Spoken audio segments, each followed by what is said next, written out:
আমি যখন কোরআন তেলাওয়াত করি তখন আমার 2 বছরের বাচ্চা শিশু কোরআন স্পর্শ করে, এতে গুনাহ হবে কিনা?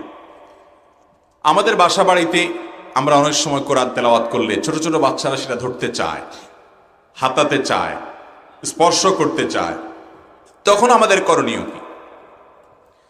এর উত্তর হলো, ছোট বাচ্চা যতক্ষণ পর্যন্ত প্রাপ্তবয়স্ক না হয়, বালেগ না হয়, ততক্ষণ পর্যন্ত কোরআনে কারীম ওযু ছাড়া যদি স্পর্শ করে তাদের গুনাহ হবে না, যেহেতু তারা নাবালেগ। নাবালেগ বাচ্চার কোনো গুনাহ নাই।